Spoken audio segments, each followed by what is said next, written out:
चलिए बाबू, आज हम लोग जो टेस्ट हुआ है बिहार क्विज का चौथा टेस्ट, उसको हम लोग बात करते हैं, पूरा क्वेश्चन को सॉल्व करते हैं। आइए, जो आज अपलोड किया जाएगा वीडियो, तो कल आप लोगों से पूछा जाएगा और नहीं बताने बड़ी मार मारेंगे, बता देते हैं। ये क्वेश्चन है 17 नंबर, बाकी उधर हिंदी को छोड़ देते आते हैं। 17 नंबर में सत्य एवं अहिंसा के आदर्शों के लिए प्रयोग के लिए गांधी जी ने 1916 में क्या किया? सत्य और अहिंसा के लिए गांधी जी 1916 में क्या किया? आपका पहला है क्वेश्चन, ऑप्शन इसका है ये भारतीय राष्ट्रीय कांग्रेस में शामिल हो गए। तो बताइए, भारतीय राष्ट्रीय कांग्रेस में ये शामिल हो गए, ये 1924 में शामिल हुए थे, बेलगामी अधिवेशन में। ये बेलगामी अधिवेशन में शामिल हुए थे 1924 में, क्योंकि बिल्कुल ये ऑप्शन आपका गलत है। सी नंबर ऑप्शन में ये उन्होंने गुजरात विद्यापीठ की स्थापना की। गुजरात विद्यापीठ की स्थापना 18 अक्टूबर 1920 में की थी। गुजरात विद्यापीठ की जो स्थापना किए थे गांधी जी, गुजरात विद्यापीठ का 18 अक्टूबर 1920 में, जो कि ये भी ऑप्शन गलत हो जाएगा। ये ऑप्शन सी नंबर है, ये आपका ऑप्शन ए नंबर है। उसके बाद डी नंबर ऑप्शन है, उन्होंने अखिल भारतीय सत्याग्रह आरंभ किया था। अखिल भारतीय सत्याग्रह इन्होंने 1917 में आरंभ किया था। 1917 जो कि चंपारण में इनका पहला आंदोलन था। चंपारण में पहला आंदोलन 1917 में किए थे। ये चंपारण आपका बिहार में है। इसका जो बी नंबर ऑप्शन, ये डी नंबर था, बी नंबर ही आंसर आपका हो जाएगा, जो कि है अहमदाबाद के निकट उन्होंने साबरमती आश्रम की स्थापना किया था। क्या आपका आंसर होगा कि अहमदाबाद के निकट उन्होंने साबरमती आश्रम की स्थापना किया था? ये आपका आंसर हो गया। उसके बाद नेक्स्ट क्वेश्चन में आते हैं, राजत रंगड़ी के लेखक कौन है? राजत रंगड़ी के लेखक कौन है? राजत रंगनी के लेखक कौन है? पहले का ऑप्शन है जयदेव, आप यहाँ से ध्यान देंगे। पहले का ऑप्शन है जयदेव, दूसरे का है विद्यापति पति है यहाँ पर, तीसरा का ऑप्शन है कलहर, चौथा ऑप्शन है चंदर बदाई। यहाँ से आप पढ़िएगा, कह रहे हैं कि जयदेव, तो जयदेव आपको पता है कि ये गीत गोविंद के लेखक थे। गीत गोविंद के जो लेखक थे ये थे जयदेव। यहाँ से हम लोग क्वेश्चन है कि राजत रंगनी के लेखक कौन है? विद्यापति जो थे कृति के लेखक थे। कृति के लेखक थे विद्यापति। और चंद्रवरदाई आपको पता है पृथ्वीराज राजसो के लेखक थे। पृथ्वीराज राजसो के लेखक थे। पृथ्वीराज राजसो के लेखक थे चंद्रवरदाई। ये जो हो जाएगा कलहर, आपका आंसर हो जाएगा। क्वेश्चन में आपका कह रहा है राजत रंगनी के लेखक कौन है, तो आपका आंसर हो जाएगा कलहर। ये आपको बनाइएगा, चारों ऑप्शन को सॉल्व कर लेना है, कल हम पूछेंगे ऑफलाइन वाले क्लास में। नेक्स्ट क्वेश्चन में आते हैं, आप वीडियो को रोक कर घर पर आप स्टॉप कर उसको आप उतार लीजिएगा। नेक्स्ट क्वेश्चन है, जो वंदे मातरम सबसे पहले किस में लिखा गया था? वंदे मातरम सबसे पहले किस में लिखा गया है? किताब है, किस किताब में लिखा गया है? जब आपका पहला ऑप्शन है केसरी, दूसरा ऑप्शन है गीतांजलि, तीसरा ऑप्शन है हरिजन, चौथा ऑप्शन है आनंद मठ। आपको पता हुआ है केसरी के जो थे बाल गंगाधर तिलक थे, पीएल तिलक, बाल गंगाधर तिलक थे। गीतांजलि के पता है कि रविन्द्रनाथ टैगोर थे। इन्हीं के लिए, गीतांजलि के लिए रविन्द्रनाथ टैगोर को नोबेल पुरस्कार भी दिया गया था। हरिजन के थे महात्मा गांधी, एम के लिख देंगे तो चलेगा महात्मा गांधी। मोहनदास करमचंद गांधी थे। ये हो जाएगा आनंद मठ, तो हो जाएगा आनंद मठ। वंदे मातरम सबसे पहले किस किताब में प्रकाशित हुआ था? ये आपका हो जाएगा आनंद मठ में सबसे पहले प्रकाशित हुआ था। चलिए, ये जो आनंद मठ है ये 1882 में प्रकाशित हुआ था। 1882 में प्रकाशित हुआ था। ऐसे क्वेश्चन है वंदे मातरम जो पहली बार गाया गया था 1896 में प्रकाशित हुआ था। 1882 में आनंद मठ, वंदे मातरम 1896 में गाया गया था पहली बार। ये भी गाया गया था कलकत्ता अधिवेशन में, कांग्रेस के कलकत्ता अधिवेशन में पहली बार गाया गया था। और उसके बाद जब अगला क्वेश्चन में आते हैं, 30 नंबर है कि उस विद्वान का नाम बताइए जो मोहम्मद गजनी के साथ भारत आया था। तो मोहम्मद गजनी के साथ भारत आने वाला व्यक्ति कौन था? इस पर हम ऑप्शन लेते हैं। आप लोग आवाज का कोई प्रॉब्लम होगा तो आप कमेंट बॉक्स में जरूर बताएंगे। उस विद्वान का नाम बताइए जो मोहम्मद गजनी के साथ भारत आया था। तो देखिए मोहम्मद गजनी के साथ भारत आने वाले 20 नंबर क्वेश्चन में 4 ऑप्शन था, इबन बतूता, अल बरूनी, अल फिरदौसी, अल राजी। तो इबन बतूता जो आया था मोहम्मद बिन तुगलक के शासनकाल में आया था। मोहम्मद बिन तुगलक का शासनकाल था 1333 से 1347। ये आया था मोहम्मद बिन तुगलक। एमबीटी के शासनकाल में इसका शासन था 1333 से 1347। उसके बाद आता है फिरदौसी। फिरदौसी द्वारा एक किताब लिखा गया जिसको आप नाम जानते होंगे, शाहनामा। इसका एक किताब था जो बहुत ही प्रसिद्ध बुक था, शाहनामा। शाहनामा के लेखक था फिरदौसी। ये भी आया था गजनी के दरबार में। ये आया था, ये आंसर इसका हो जाएगा। अलबरूनी आया था मोहम्मद गजनी के दरबार में, लेकिन ये फिरदौसी भी मोहम्मद गजनी के दरबार में आया था। लेकिन कब ये आया था? जब गजनी आकर यहाँ पर दरबार लगाया उसके बाद ये आया। यानी उसके गजनी के साथ आने वाला अलबरूनी था, लेकिन उसके दरबार में आने वाला ये हो जाएगा फिरदौसी। और अल राजी जो था एक चिकित्सक था, एक डॉक्टर था, चिकित्सक था, एक चिकित्सक था जो जिसका जन्म हुआ था बगदाद में। जिसका जन्म हुआ था बगदाद में, जो कि बगदाद का आप नाम सुने होंगे। बगदाद जो कि टिग्रिस नदी के किनारे है। ये अल राजी जो था चिकित्सक था, बगदाद में जन्म हुआ था, जो कि बगदाद एक टिग्रिस नदी के किनारे है। और बात है नेक्स्ट क्वेश्चन, कौन सा भारतीय दर्शन का सबसे पुराना सिद्धांत है? सबसे पुराना सिद्धांत कौन सा है? तो आपका ऑप्शन नंबर ए है। ऑप्शन नंबर ए है इसका सांख्य दर्शन। ऑप्शन नंबर ए है सांख्य दर्शन। बी नंबर ऑप्शन में है जो 3 नंबर ऑप्शन है वैश्विक। 4 नंबर ऑप्शन है आपका डी नंबर कर्म मीमांसा। यहां से आपका क्वेश्चन जो है भारतीय दर्शन का सबसे पुराना सांख्य कौन है? तो सबसे पुराना जो है दर्शन का ये सांख्य दर्शन है। कौन है? सांख्य दर्शन है। उसके बाद है योग। योग जो है जिसका लेखक है पंतंजलि। पंतंजलि। कर्म मीमांसा के जो आप लोग कर्म मीमांसा जो आप लोग पढ़े होंगे जैमिनी है। कर्म मीमांसा के हो जाएगा जैमिनी। जैमिनी।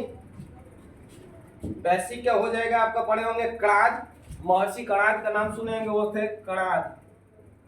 कणाद ये थे वैश्विक के थे। सांख्य आप लोग पढ़े होंगे कपिल मुनि। कपिल मुनि। अब यहाँ सबका हो जाएगा सांख्य दर्शन के प्रवर्तक थे कपिल मुनि, जो के पंतंजलि। वैश्विक के था कणाद और कर्म मीमांसा के थे जैमिनी। क्वेश्चन को था भारतीय दर्शन का सबसे पुराना सिद्धांत क्या है? तो सबसे पुराना सिद्धांत जो है सांख्य दर्शन है, जिसका लेखक जो है जिसका कपिल मुनि है, जो कपिल मुनि से जैन धर्म से संबंधित है। नेक्स्ट क्वेश्चन की ओर बढ़ते हैं। ये पूरा कल ऑफलाइन वाले क्लास में पूछा जाएगा।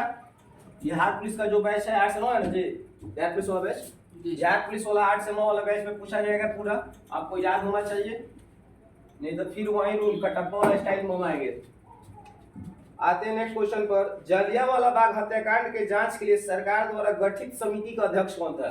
जो कि आप लोग जलियांवाला बाग का नाम सुने होंगे, अमृतसर में हुआ था घटना ये। इसका अध्यक्ष कौन थे? पहला ऑप्शन जो है ये 22 नंबर क्वेश्चन का है। पहला क्वेश्चन ऑप्शन है ओ डायर। O Dyer. दूसरा ऑप्शन जो है जनरल डायर। तीसरा ऑप्शन है जॉन साइमन। John Simon. चौथा ऑप्शन जो है हंटर आयु। तो आपको यहां से क्लियर है क्वेश्चन में जलियांवाला बाग हत्याकांड के जांच के लिए कौन सा आयोग का गठन किया गया था? तो ये था हंटर आयोग का गठन किया गया था। अब आते हैं क्वेश्चन यहाँ था कि ओ डायर क्या था? तो ओ डायर पंजाब का गवर्नर था। ओ डायर क्या था? ओ डायर क्या था? तो पंजाब का गवर्नर था। और जनरल डायर था वहां पर खड़ा था। ये था पंजाब का उस समय का गवर्नर था। जनरल डायर जो था यही जो अमृतसर में जो बैठक हुआ था उसका उस पर गोली चलवाने का आदेश इसने दिया था जनरल डायर। जनरल डायर ने आदेश दिया था। ये 13 अप्रैल 1919 को हुआ था, जो कि चेम्सफोर्ड था वहां उस टाइम गवर्नर। अब आते हैं जॉन साइमन। जॉन साइमन था ये जो किसे जॉन साइमन किस चीज से संबंधित है? तो आपको पता होगा ये साइमन कमीशन संबंधित है। जॉन साइमन जो है ये साइमन, जॉन साइमन किससे संबंधित है? Simon commission. साइमन कमीशन से संबंधित है। ये जॉन साइमन। यहां से आपको पूरा क्लियर हुआ होगा चारों ऑप्शन। नेक्स्ट क्वेश्चन को देखते हैं। हिंदू मुस्लिम एकता के सही रूप में अधोरेखित कौन सा आंदोलन अभिव्यक्त करता है? अब आते हैं हिंदू मुस्लिम से, देखते हैं रिलेटेड क्वेश्चन है, कौन सा आंदोलन है?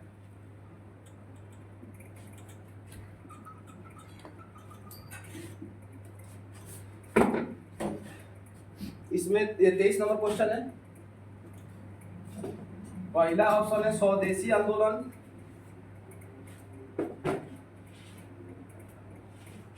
स्वदेशी आंदोलन।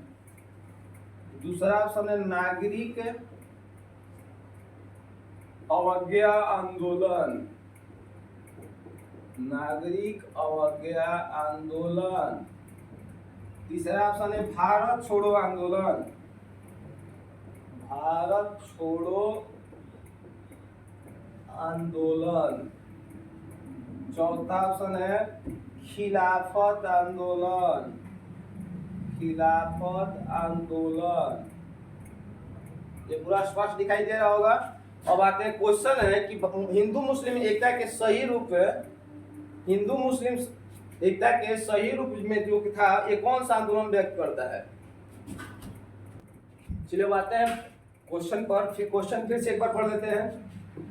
हिंदू मुस्लिम एकता का सही रूप से कौन सा आंदोलन अभिव्यक्त करता है? तो पहले आते स्वदेशी आंदोलन, नागरिक अवज्ञा आंदोलन, भारत छोड़ो आंदोलन और खिलाफत आंदोलन।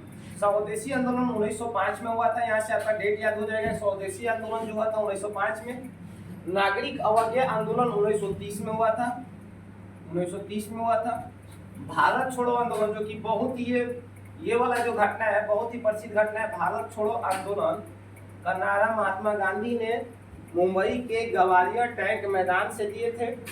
मुंबई के एक वार्धा शहर था, वार्धा शहर के ग्वालियर टैंक मैदान से दिया गया था भारत छोड़ो आंदोलन का। 1942 में कहीं कहीं 8 अगस्त देता है, कहीं कहीं 9 अगस्त देता है, उसमें कोई बड़ी बात नहीं है। खिलाफत आंदोलन था 1919 में, जो था ये चालू किए थे अली बंधु, अली बंधु। ये क्वेश्चन जो है कि हिंदू मुस्लिम का एकता का सही आंदोलन कौन सा व्यक्त करता है? तो सबसे होगा हिंदू मुस्लिम एकता का सही आंदोलन है खिलाफत आंदोलन 1919 में, जो कि अली बंधु थे। अब आते हैं नेक्स्ट क्वेश्चन है 24 नंबर। छत्रपति शिवाजी का स्वर्गवास कब हो गया था? छत्रपति शिवाजी, तो शिवाजी का स्वर्गवास कब हुआ था यानी मृत्यु कब हुआ था? तो इसके पहले हम जानेंगे कि शिवाजी का जन्म कब हुआ था। शिवाजी का जन्म 19 फरवरी 1630 को हुआ था। 1666 को इनको जेल हो गया, 74 में ये गद्दी को बैठे थे और 1687 में इनकी मृत्यु होती है। तो कह रहे शिवाजी का स्वर्गवास कब हुआ था? नेक्स्ट क्वेश्चन 24 नंबर में, शिवाजी का स्वर्गवास यानी मृत्यु कब हुआ था? ऑप्शन है 1680 में, दूसरा ऑप्शन है 1666, सी नंबर ऑप्शन है आपका 1687 और 3 नंबर ऑप्शन है 1689। तो अब यहाँ से आते हैं, इनका जन्म हुआ था शिवाजी, ये है शिवाजी से रिलेटेड क्वेश्चन। इनका जन्म हुआ था 19 फरवरी 1630 में इनका जन्म हुआ था। 1666 में इनको जेल हो गया था, 1666 में जेल हुआ, मृत्यु हुआ था इनका 1687 में मृत्यु हुआ था, इनका मृत्यु हुआ था 1687 में। चलिए आते हैं, ये जेल आप यहाँ पर जेल के देखिए कहीं कहीं जेल देता है, आप इसको बोल सकते हैं बंदी बनाया गया था। सॉरी यहाँ पर 87 हो गया है, मृत्यु इनको 87 नहीं 80 में मृत्यु हुआ था। इनका मृत्यु कब हुआ था? 1680 में मृत्यु हुआ था, मृत्यु हुआ था इनका 1680, याद रहेगा। शिवाजी का जन्म हुआ था 19 फरवरी 1630 को, 66 में इसको बंदी बना दिया गया या बोल सकते हैं जेल में बैठा दिया गया, और 1680 में इनका मृत्यु हो गया।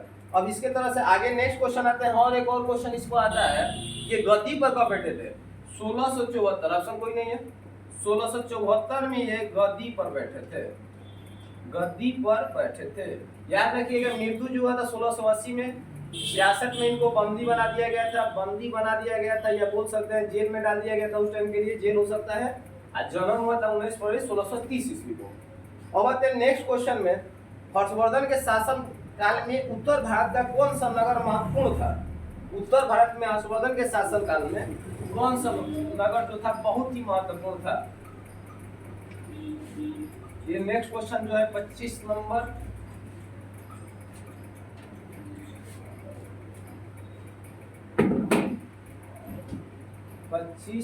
जो क्वेश्चन है, हर्षवर्धन के काल में उत्तर भारत का कौन सा नगर महत्वपूर्ण था? तो आइए पहला ऑप्शन जो होगा उज्जैन होगा। पहला ऑप्शन दे लेते हैं उज्जैन, जो कि आपको पता होगा उज्जैन क्षिप्रा नदी के किनारे है मध्य प्रदेश में। हस्तिनापुर दूसरा ऑप्शन है। तीसरा ऑप्शन आपका है कन्नौज। ये भी यूपी में है। डी नंबर ऑप्शन है पाटलिपुत्र, पाटलिपुत्र जो कि बिहार में है। आते हैं, क्वेश्चन है हर्षवर्धन के शासनकाल में उत्तर भारत का कौन सा नगर महत्वपूर्ण था? तो आइए, उत्तर भारत का महत्वपूर्ण नगर था कन्नौज। क्यों था? क्योंकि हर्षवर्धन की राजधानी थी यहाँ पर, ये अपना राजधानी बनाया था कन्नौज में। हस्तिनापुर नई दिल्ली का पुराना, नई दिल्ली का ये जो नाम है पुराना नाम उज्जैन एमपी में है, जो कि क्षिप्रा नदी के किनारे है। पाटलिपुत्र आपको पता है बिहार में है, पाटलिपुत्र बिहार में है। यहाँ से ये क्वेश्चन आप मार सकते हैं। सभी ऑप्शन ही क्लियर हुआ। अब आते हैं नेक्स्ट क्वेश्चन, वहाबी आंदोलन का मुख्य केंद्र क्या था? तो याद रखिए वहाबी आंदोलन, वहाबी आंदोलन याद रखिएगा। बिहार है, किसी को बहा देगा, याद रखिए बिहार से मुख्य केंद्र था पटना में। वहाबी आंदोलन बिहार, ये बिहार का पटना एक शहर है जहां से इसका मुख्य केंद्र था। वहाबी आंदोलन का मुख्य केंद्र कहाँ था? तो ये बिहार में था। लियाकत अली और इनायत अली थे, इनका नेतृत्व किए थे लियाकत अली।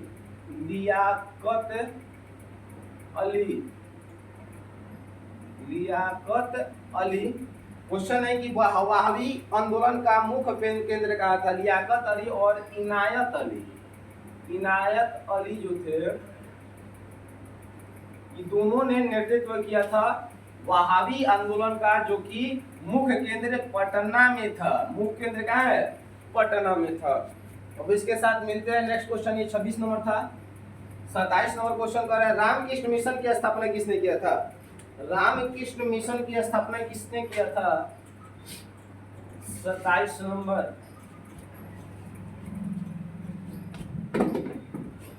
27 नंबर क्वेश्चन में रामकृष्ण मिशन की स्थापना किसने किया था? पहला ऑप्शन है विवेकानंद।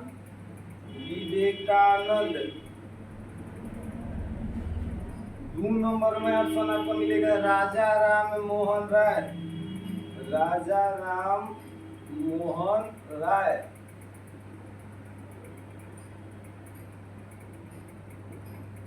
सी नंबर है केशव चंद्र सेन।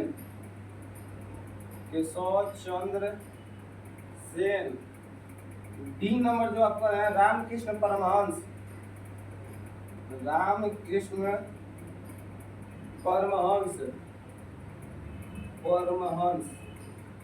क्वेश्चन एक बार फिर से आपको रिपीट करके सुना देते हैं।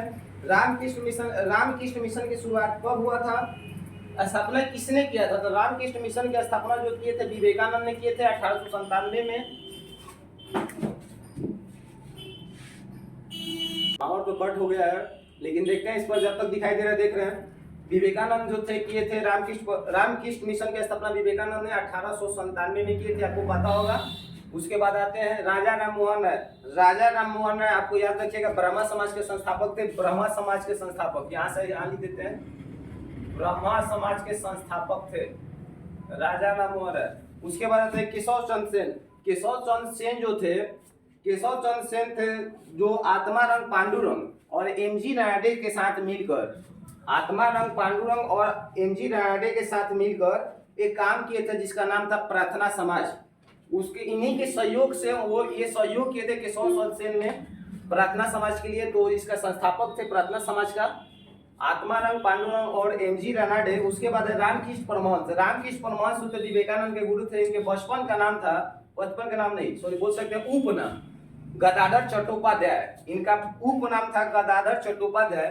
अब लाइट चला गया है बाबू, लाइट हम देखते हैं, व्यवस्था करते हैं, कहीं गड़बड़ हुआ है, फिर हम नेक्स्ट क्वेश्चन के साथ मिलते हैं।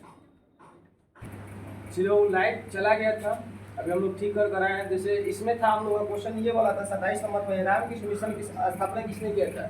तो रामकृष्ण मिशन का स्थापना ये किए थे विवेकानंद 1897 में किए थे।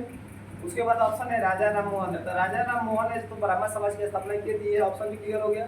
केशव चंद्र सेन थे, तो केशव चंद्र सेन ने थे आत्माराम पांडुरंग और एमजी रानाडे के साथ मिलकर नहीं बोल सकते, इन्हीं के सहयोग किए थे, तो जाकर हमें प्रार्थना समाज की स्थापना हुआ था। उसके बाद रामकृष्ण परमहंस जो चौथा ऑप्शन, इनका उपनाम जो है गदाधर चट्टोपाध्याय थे।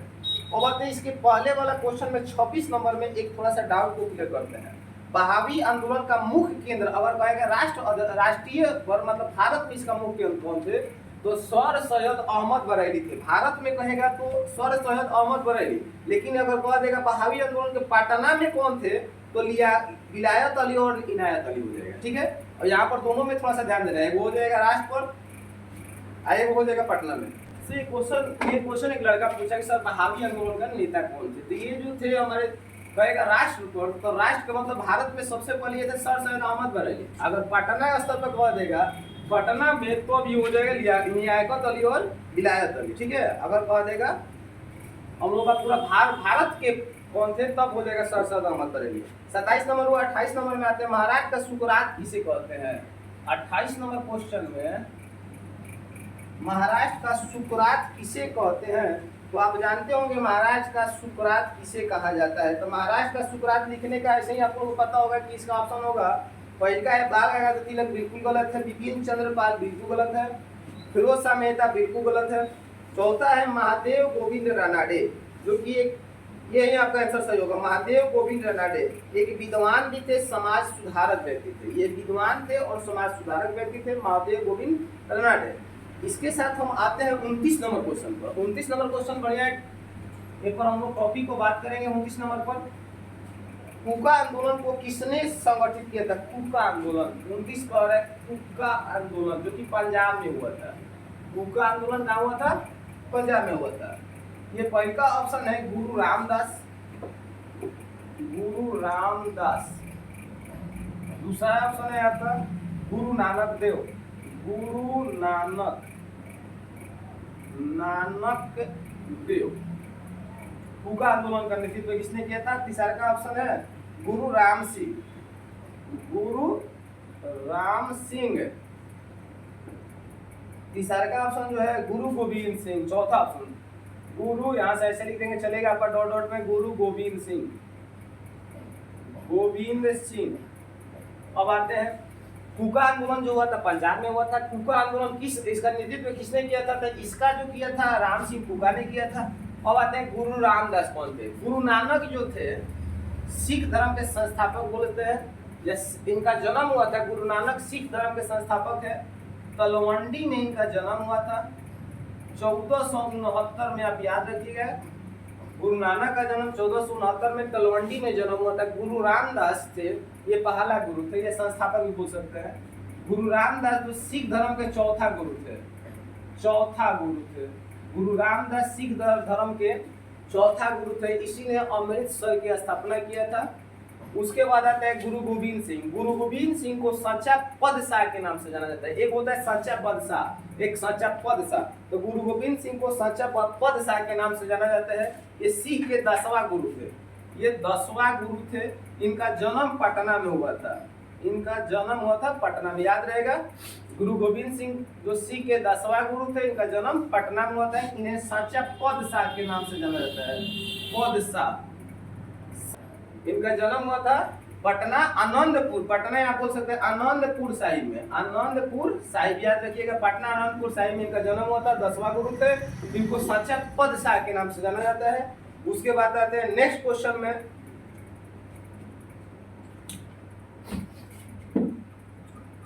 नेक्स्ट क्वेश्चन है कि 19वीं सदी के उत्तरार्ध में नव हिंदूवाद के सर्वश्रेष्ठ प्रतिनिधि कौन थे। 19वीं सदी में, जैसे अभी हम लोग का चल रहा है 21वीं सदी, तो 19वीं सदी में नव हिंदूवाद के सबसे सर्वश्रेष्ठ व्यक्ति कौन थे। तो आपका पहला क्वेश्चन है रामकृष्ण परमहंस। पहला ऑप्शन है इसका 30 नंबर का रामकृष्ण परमहंस। इनके पीछे बारे में हुआ था बात। रामकृष्ण परमहंस का जो उपनाम था चट्टोपाध्याय था, गदाधर चट्टोपाध्याय। रामकृष्ण परमहंस है पहला ऑप्शन। ये विवेकानंद के गुरु थे, विवेकानंद के गुरु थे। दूसरा ऑप्शन है स्वामी विवेकानंद, स्वामी विवेकानंद, विवेकानंद। इनका जन्म आपको पता होगा 12 जनवरी को हुआ था, कलकत्ता में 1863 को हुआ था। 12 जनवरी स्वामी विवेकानंद का जन्म 12 जनवरी। और एक सबसे महत्वपूर्ण चीज, 12 जनवरी को राष्ट्रीय युवा दिवस मनाया जाता है।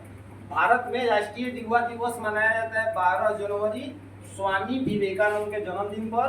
1863 में जन्म हुआ था कलकत्ता में, जो कि पश्चिम बंगाल में है। अभी पश्चिम बंगाल का मुख्यमंत्री जो आपको पता होगा ममता बनर्जी। सी नंबर आपका ऑप्शन है बंकिम चंद्र चटर्जी, जो आनंद मद के लेखक थे। बंकिम चंद्र चटर्जी, बंकिम चंद्र चटर्जी। तीसरा ऑप्शन जो की गलती हो जाएगा, ये थे आपका बंकिम चंद्र चटर्जी, आनंद मद के लेखक थे। चौथा आते हैं राजा राम मोहन राय। चौथा है राजा राम मोहन राय, राजा राम मोहन राय। आपको इनको जानते होंगे, राजा राम मोहन राय भारतीय पुनर्जागरण का पिता कहा जाता है। इनको भारतीय पुनर्जागरण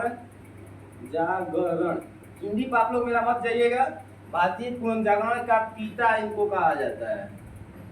ठीक है, अब आते हैं यहाँ से आपका आंसर हो जाएगा। क्वेश्चन था 19वीं सदी के उत्तरार्ध में नव हिंदूवाद के सर्वश्रेष्ठ प्रतिनिधि कौन थे? तो स्वामी विवेकानंद थे। जन्म 12 जनवरी 1863 को हुआ था, कलकत्ता में हुआ था। 12 जनवरी को इनके जन्म दिवस पर राष्ट्रीय युवा दिवस मनाया जाता है। राष्ट्रीय युवा दिवस, याद रखिएगा, युवा दिवस। अगला क्वेश्चन पर आते हैं। चलिए आते हैं नव हिंदूवाद क्या था। तो नव हिंदूवाद के बारे में जागरूकता फैलाना, इनके हिंदू को फैलाव, मतलब चारों सभी लोगों को समझाना। इसीलिए इनको स्वामी विवेकानंद को शिकागो में, अमेरिका के शिकागो शहर है जहाँ पर 1893 में बुलाया गया था। अब आप लोगों को समझ में आएगा हिंदूवाद क्या है।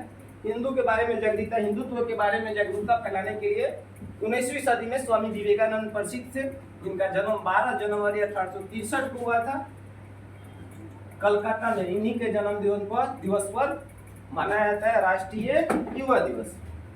अब आते हैं वह स्थान जहां से भूकंप की उत्पत्ति होती है वह क्या कहलाती है। बहुत बढ़िया क्वेश्चन है, 31 नंबर क्वेश्चन में आप आइएगा। ये जितने भी क्वेश्चन आज ऑफलाइन वाले बच्चे से कल पूछा जाएगा, जो भी टेस्ट लिया गया है। आज तबीयत मेरे खराब है, फिर भी हम सोचे कि पढ़ा देते हैं। हो सकता है कल क्लास आप लोगों का बंद भी रहेगा, लेकिन आप लोग मैसेज कर दीजिएगा। यहाँ पर वह स्थान जहाँ भूकंप की उत्पत्ति होती है क्या कहलाती है। ऑप्शन नंबर 1 देखिए, प्रतिध्रुवस्थ, प्रतिध्रुवस्थ, प्रतिध्रुवस्थ स्थान, प्रतिध्रुवस्थ स्थान हो गया। बी नंबर ऑप्शन हो गया भूकंप अधिकेंद्र, भूकंप अधिकेंद्र। सी नंबर ऑप्शन हो जाएगा इनमें से कोई नहीं, नॉन। यहाँ पर सी नंबर ऑप्शन में डाल दिया गया नॉन। डी नंबर है भूकंप केंद्र, ये वो अधिकेंद्र रहेगा भूकंप केंद्र, याद रख, ध्यान दीजिएगा, भूकंप केंद्र। अब यहाँ से वह स्थान जहाँ भूकंप की उत्पत्ति होती है क्या कहलाता है। बाबू ध्यान देना, प्रतिध्रुवस्थ है, यहाँ भूकंप अधिकेंद्र है, भूकंप केंद्र है। तो ग्लोब के किसी स्थान के ठीक विपरीत स्थान के को उसका बोलते हैं प्रतिध्रुवस्थ। ग्लोब के किसी स्थान के ठीक विपरीत स्थान को ये बोलते हैं, ग्लोब के ठीक विपरीत स्थान को प्रतिध्रुवस्थ स्थान बोलते हैं। अब आते हैं भूकंप अधिकेंद्र क्या है। दूसरा ऑप्शन भूकंप अधिकेंद्र में जहाँ सबसे पहले पी तरंगे पहुंचती है केंद्र के ठीक ऊपर वाले बिंदु को, केंद्र के ठीक ऊपर वाले बिंदु को भूकंप अधिकेंद्र कहते हैं। केंद्र के ठीक ऊपर वाले बिंदु को क्या कहते हैं, भूकंप अधिकेंद्र। सबसे पहले यहाँ पर एक तरंग पहुंचती है जिसका नाम है पी तरंग। सबसे पहले यहाँ पर पी तरंग पहुंचती है, पी तरंग पहुंचती है सबसे पहले। उसके बाद ये आपका भूकंप केंद्र को पता हो गया, जहाँ भूकंप की उत्पत्ति होती है उसे भूकंप केंद्र कहते हैं। भूकंप अधिकेंद्र सबसे पहले कौन सी तरंग पहुंचती है, पी तरंग। तरंग 3 प्रकार का होता है, PSL। अब आते हैं नेक्स्ट क्वेश्चन पर। नेक्स्ट क्वेश्चन आपका 32 नंबर क्वेश्चन होगा।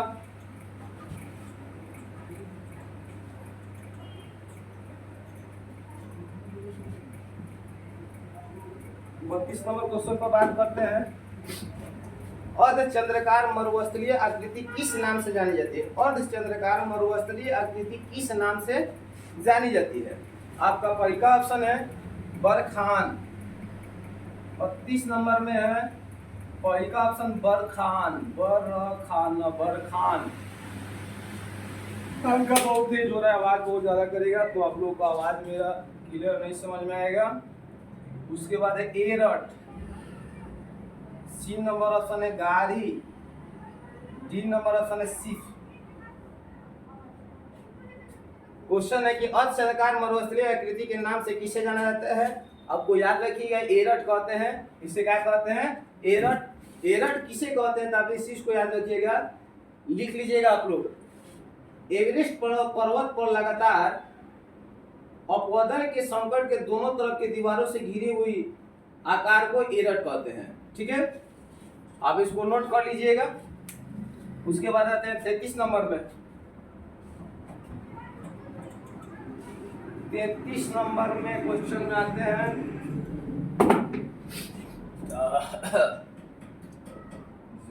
33 नंबर है, धरातल के नीचे पिघली चट्टान को क्या कहते हैं? सबसे बढ़िया क्वेश्चन, ये क्वेश्चन बार बार आपको पूछा जाता है बाबू एग्जाम में।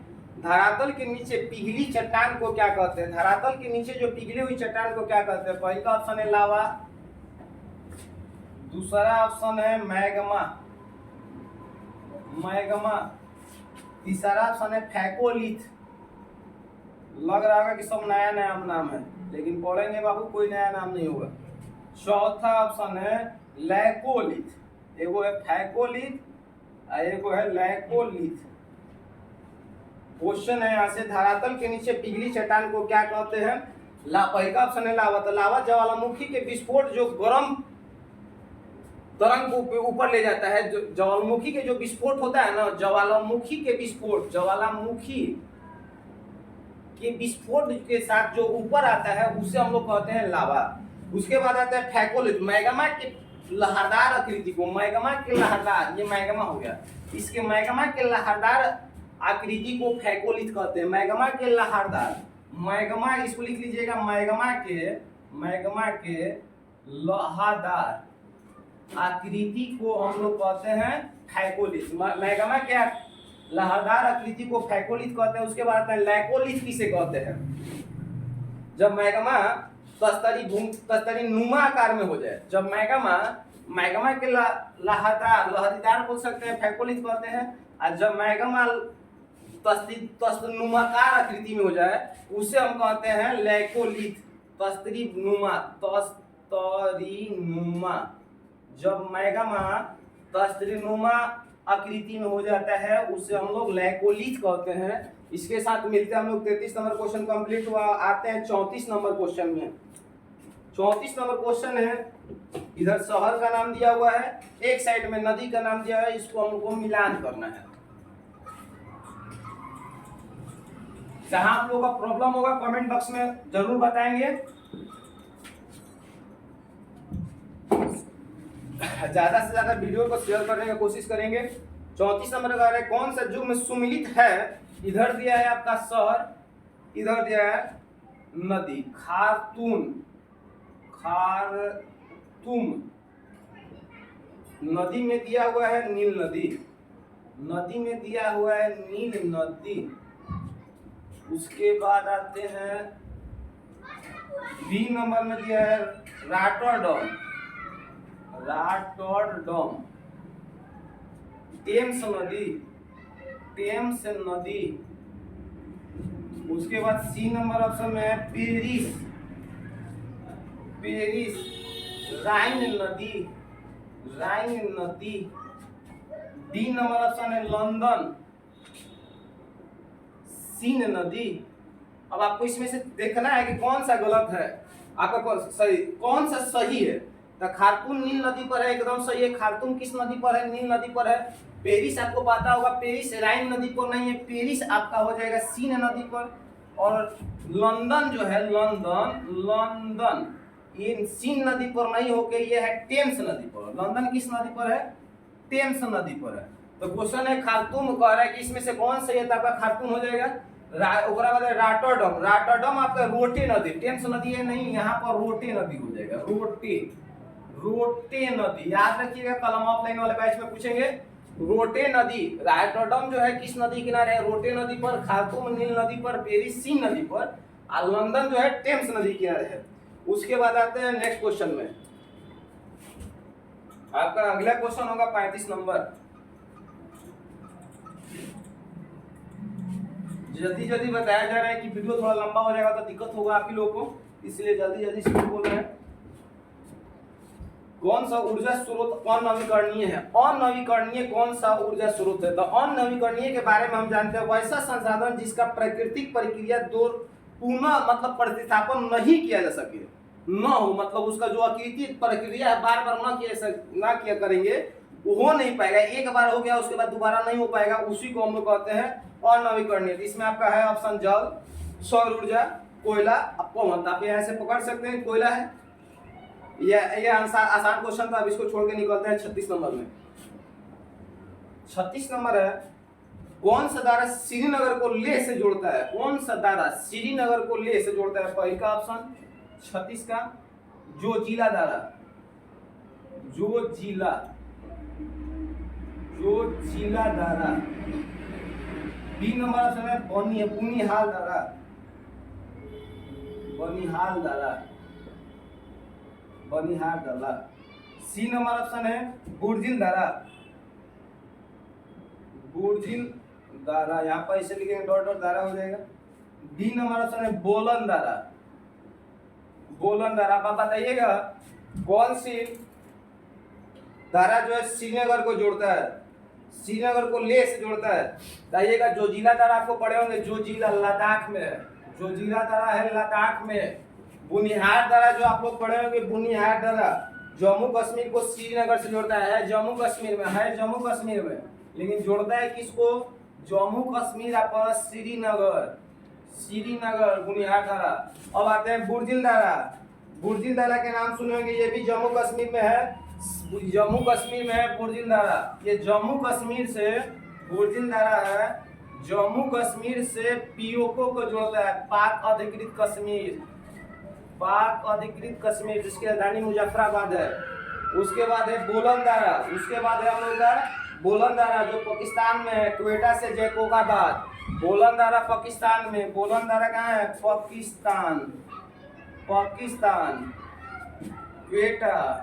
क्वेटा से जोड़ता है जैकोबाबाद,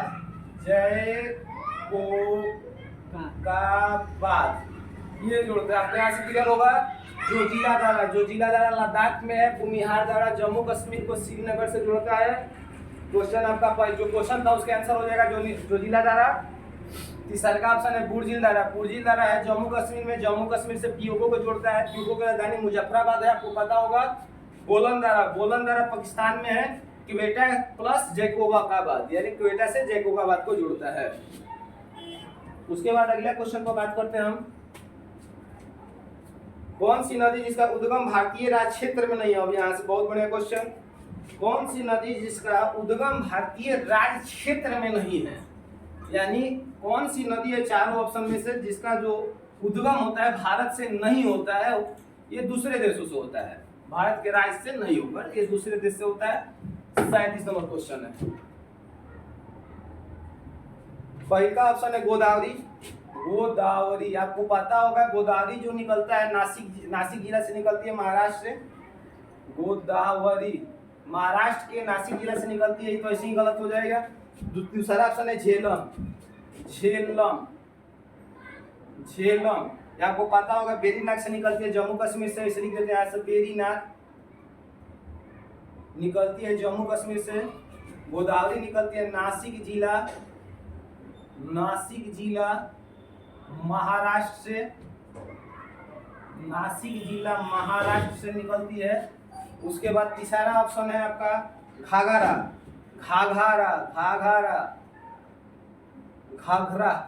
चौथा ऑप्शन है 3 नंबर रावी निकलती है, आपको पता होगा रोहतांग धारा से, हिमाचल प्रदेश से निकलती है रोहतांग धारा।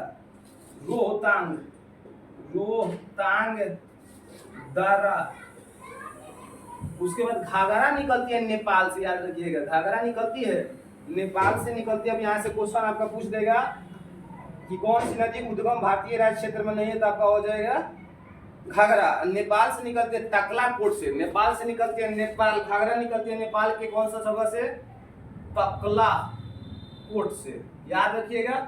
उसके बाद आते हैं 38 नंबर पर। चलिए अब आते हैं नेक्स्ट क्वेश्चन 38 नंबर पर। नल सरोवर पक्षी अभयारण्य कहाँ स्थित है? नल सरोवर पक्षी अभयारण्य 38 नंबर में कहाँ स्थित है? पहला ऑप्शन है गुजरात, गुजरात। दूसरा ऑप्शन है हिमाचल प्रदेश, एचपी लिखेंगे चलेगा, हिमाचल प्रदेश। तीसरा ऑप्शन है मध्य प्रदेश, एमपी, याद रखिएगा, एमपी को टाइगर ऑफ स्टेट कहते हैं। इसमें 11 गो है राष्ट्रीय उद्यान, इसमें 11 गो है। उसके बाद आते हैं डी नंबर में महाराष्ट्र, महाराष्ट्र, डी नंबर में महाराष्ट्र। सबसे ज्यादा वन जीव अभयारण्य किस राज्य में है? सबसे ज्यादा वन जीव अभयारण्य कहेगा किस राज्य में है? तो महाराष्ट्र में है। सबसे ज्यादा वन जीव अभयारण्य किस राज्य में है? महाराष्ट्र में है। उसके बाद टाइगर ऑफ स्टेट के नाम से किसे जानते हैं? मध्य प्रदेश को टाइगर ऑफ स्टेट के नाम से जानते हैं। उसके बाद यहाँ से दिया एक और देगा क्वेश्चन कि भारत में कुल कितने पक्षी अभयारण्य है? तो भारत में कुल 72 पक्षी अभयारण्य है। भारत में कुल कितने पक्षी अभयारण्य है? 72 को पक्षी अभयारण्य है। लेकिन यहाँ पर क्वेश्चन है नल सरोवर पक्षी अभयारण्य किस राज्य में है? तो नल सरोवर पक्षी अभयारण्य जो है गुजरात में है। अब कहा जाएगा कि किस केंद्र शासित प्रदेश में सबसे ज्यादा पक्षी अभयारण्य है? तो आपका हो जाएगा अंडमान निकोबार। सबसे ज्यादा किस केंद्र शासित प्रदेश में पक्षी अभयारण्य है? अंडमान निकोबार, याद रखिएगा 96, अंडमान निकोबार, निकोबार में सबसे ज्यादा पक्षी अभयारण्य केंद्र शासित प्रदेश में कहेगा तब। अरे बाबू ये अंडमान निकोबार में जो सबसे ज्यादा है 94 भी दिया जाता है, कहीं 96 दिया जाता है। वन जीव अभयारण्य, पक्षी अभयारण्य वन जीव अभयारण्य सबसे ज्यादा है अगर केंद्र शासित कहेगा अंडमान निकोबार में। कहीं कहीं 94 दिया है, कहीं कहीं 96 दिया है, उससे घबराना नहीं है। पक्षी अभयारण्य सबसे ज्यादा भारत में टोटल कई गो है? तो 72 गो है। सबसे ज्यादा पक्षी अभयारण्य 72 गो है। उसके बाद अगर आते हैं नेक्स्ट क्वेश्चन पर हम बात करते हैं। नेक्स्ट क्वेश्चन है कि निम्नलिखित नगरों में से कौन सा कर्क रेखा के निकटतम है? नगर दिया है 4 को, कर्क रेखा। तो कर्क रेखा का आप लोग ठीक जानते होंगे, मित्रपर गामछा झार, मित्रपर गामछा झार भारत के 8 राज्यों से होकर गुजरती है। ऑप्शन दिया है कि कौन सा जो शहर है वो एकदम नजदीक है कर्क रेखा के। तो पहला ऑप्शन जो दिया हुआ है दिल्ली, ये क्वेश्चन नंबर है आपका 39। पहला ऑप्शन है दिल्ली, दूसरा ऑप्शन है कोलकाता, कोलकाता, तीसरा ऑप्शन है जोधपुर और चौथा ऑप्शन है नागपुर। ये तो आपको मित्र पर गामछा झार से आपको याद होगा कि पश्चिम बंगाल और राजस्थान ये दो है राज्य जहाँ से कर्क रेखा होकर गुजरती है। 2 शहर है, पश्चिम बंगाल और ये आपका राजस्थान, यहाँ से गुजरते हैं। सबसे नजदीक कौन है? तो 93.5 किलोमीटर कर्क रेखा से नजदीक है, 93.5 किलोमीटर लगभग आप लिख सकते हैं। और जोधपुर जो है जो कि राजस्थान में है ये 196 किलोमीटर दूर है, कर्क रेखा से 196 किलोमीटर दूर है। क्वेश्चन कर रहे कि चारों शहर में से कौन सा शहर जो है कर्क रेखा के नजदीकतम है? तो ये आपका हो जाएगा कलकत्ता। दूसरा ऑप्शन हो जाएगा जोधपुर, क्योंकि दिल्ली और नागपुर तो है ही नहीं है। अब आते हैं नेक्स्ट क्वेश्चन पर। नेक्स्ट क्वेश्चन आपका यहाँ से क्वेश्चन कह देगा कलकत्ता जो है कर्क रेखा से कितना दूरी पर है? तो 93.5 किलोमीटर लिख लीजिएगा। जोधपुर कितना है? 196 किलोमीटर। अगला क्वेश्चन आते हैं 40 पर। 40 नंबर का है क्वेश्चन, इसको सम्मिलित करना है। इधर नदी दिया हुआ, इधर शहर का नाम दिया हुआ है। यहाँ पर दिया हुआ है 40 नंबर में पहला ऑप्शन दिया है कटक, जो कि आप नाम सुने होंगे कटक। उड़ीसा में है, सुभाष चंद्र बोस का जन्म हुआ था यहाँ पर 1897 में, 23 जनवरी 1897 को हुआ था। कटक है। दूसरा ऑप्शन है लुधियाना, लुधियाना। तीसरा ऑप्शन है नासिक। चौथा ऑप्शन है उज्जैन। आपको मिलाना होगा। पहले इसमें दिया हुआ है नदी का नाम गोदावरी, गोदावरी। इसमें दिया हुआ है आपका छिपरा, छिपरा। यहाँ पर दिया हुआ है महानदी, महानदी। यहाँ पर आपको जो क्वेश्चन में ऑप्शन मिलेगा सतलज, सतलज। अब कहें आप इसको सजाइए तो गोदावरी, यहाँ पर इसको लिख सकते हैं 1 नंबर, 2 नंबर, 3 नंबर, 4 नंबर। तो कटक जो है, कटक किस नदी के किनारे? कटक है महानदी के किनारे उड़ीसा में। तो आपका 1 नंबर का ऑप्शन डालिएगा 3, उसके बाद लुधियाना, लुधियाना आपका सतलज नदी किनारे, उसके बाद आप डाल दीजिएगा 4, उसके बाद आ जाएगा नासिक, नासिक है यहाँ पे गोदावरी नदी के किनारे, उसके बाद ऑप्शन डालिएगा 1 नंबर उज्जैन मध्य प्रदेश में छिपरा नदी के किनारे, यहाँ पर आप डाल दीजिएगा 2, यानी इसका आंसर होगा 3, 4, 1, 2, जिस ऑप्शन में रहेगा उस ऑप्शन को आप क्लिक कर दीजिएगा। उसके बाद अगला क्वेश्चन पर हम बात करते हैं, स्वतंत्रता प्राप्ति के समय देश में सड़कों की कुल लंबाई कितनी थी, यानी कह सकते हैं 15 अगस्त 1947 के समय में हमारे देश में सड़क की लंबाई टोटल कितना था। 15 अगस्त 1947 के समय में हमारे देश की लंबाई, जो सड़क की लंबाई कितना था, इसमें दिया है 2.42 लाख, जो कि बिल्कुल गलत है। इसमें था 1.46 किलोमीटर लाख, ये जो होगा लाख किलोमीटर या किलो में लाख किलोमीटर बोल सकते हैं, वर्ग किलोमीटर में रहता है ये। उसके बाद है क्वेश्चन नंबर 42 में सर्वोत्तम कोयले का प्रकार कौन सा है? स्वतंत्रता प्राप्ति, यानी आप बोल सकते हैं 15 अगस्त 1947 के समय में हमारे देश में कितना लंबाई का रोड था, 1.6 लाख किलोमीटर में रहेगा, वर्ग नहीं रहेगा, किलोमीटर में रहेगा। 42 नंबर में सर्वोत्तम कोयले का प्रकार आपका कौन सा है? तो आपका पहला ऑप्शन है एंथ्रासाइड। एंथ्रासाइड में 96% कोयला कार्बन की मात्रा पाया जाता है, इसलिए आपका ये जो होगा सबसे सर्वोत्तम कोयला होगा, सबसे अच्छा कोयला होगा, इसको आप याद रखिएगा।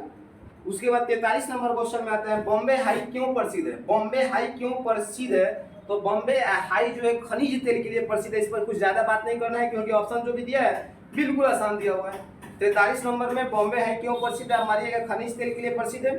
अगला क्वेश्चन है कि 44 नंबर में भारत का प्रथम तेल शोधक कारखाना कहाँ खोला गया था? भारत में पहला तेल शोधक कारखाना आपको पता होगा असम में खोला गया था। ऑप्शन में आपका है ऑप्शन, असम में 1901 में खोला गया था, जगह का नाम था डिगबोई। डिगबोई याद रखिएगा, भारत में पहला तेल शोधक कारखाना असम के डिगबोई में 1901 में खोला गया था। उसके बाद क्वेश्चन है 45 नंबर, प्राकृतिक गैस किस खनिज के साथ पाया जाता है? यूरेनियम, पेट्रोलियम, चूना पत्थर, कोयला। तो यहाँ से आपका ना चूना पत्थर और कोयला, ये गैस है ही नहीं। उसके बाद यूरेनियम और पेट्रोलियम बच गया, तो प्राकृतिक गैस आप किसके साथ पाया जाएगा? तो पेट्रोलियम के साथ पाया जाता है, याद रखिएगा। यूरेनियम को प्राकृतिक धातु के नाम से जानते हैं, प्राकृतिक धातु के नाम से यूरेनियम को जाना जाता है। प्राकृतिक गैस किसके साथ पाया जाता है? तो ऑप्शन कौन सा आप मारिएगा?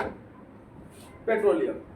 क्वेश्चन नंबर नेक्स्ट है, भारत के प्रधानमंत्री का कार्यालय जो होता है किसके द्वारा बनाया जाता है? इसका आंसर मारिएगा, निर्मित संसदीय कानून बनाकर इसका बनाया गया है। प्रधानमंत्री का कार्यालय किसके द्वारा हुआ है? निर्मित संसदीय कानून बनाकर। उसके बाद भारत के संविधान निर्माती सभा के संवैधानिक सलाहकार कौन थे? तो इसका जो सलाहकार थे BN राव थे। ऑप्शन इसका दिया है 4 number BN Rao. C number option है जवाहरलाल नेहरू। तो आपको पता होगा कि भारत के प्रथम प्रधानमंत्री जवाहरलाल नेहरू थे, ये भी वैसा क्वेश्चन नहीं है।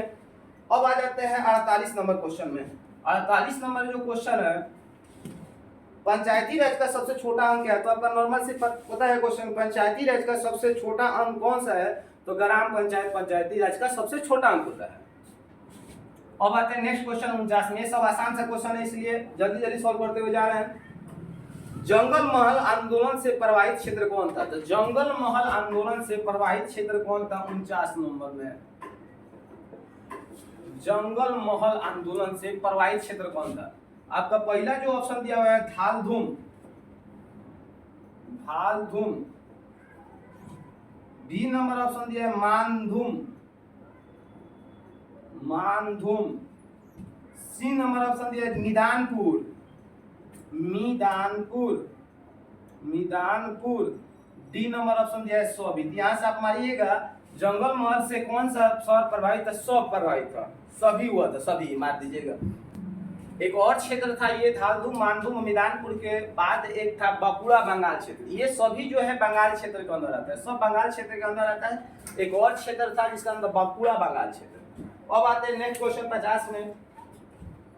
50 में कर द्वितीय आंग्ल सिख युद्ध किस गवर्नर के काल में हुआ था? द्वितीय आंग्ल सिख युद्ध हुआ था डलहौजी के, लॉर्ड डलहौजी के शासनकाल में हुआ था। भारत में पहली बार ट्रेन भी लॉर्ड डलहौजी के शासनकाल में चलाया गया था। आपको पता होगा मुंबई से ठाणे के बीच में चलाया गया था। भारत में पहली बार 1853 में ट्रेन चलाई गई थी। यहाँ से आप इसको मार दीजिएगा, सही होगा। 51 नंबर क्वेश्चन है, पानी से भरे हुए बर्तन में तली में पड़ा हुआ सिक्का ऊपर उठा हुआ प्रतीत होता है क्यों? ऊपर उठा तिरछा हो गया, जब भी इधर उधर भागते हैं मारिए प्रकाश का अपवर्तन। जो कि ऑफलाइन वाले बच्चे को पता है बताएं, इसको मारिएगा प्रकाश का परिवर्तन। अब इसी के साथ हम लोग मिलते हैं बाबू नेक्स्ट वीडियो में मिलेंगे।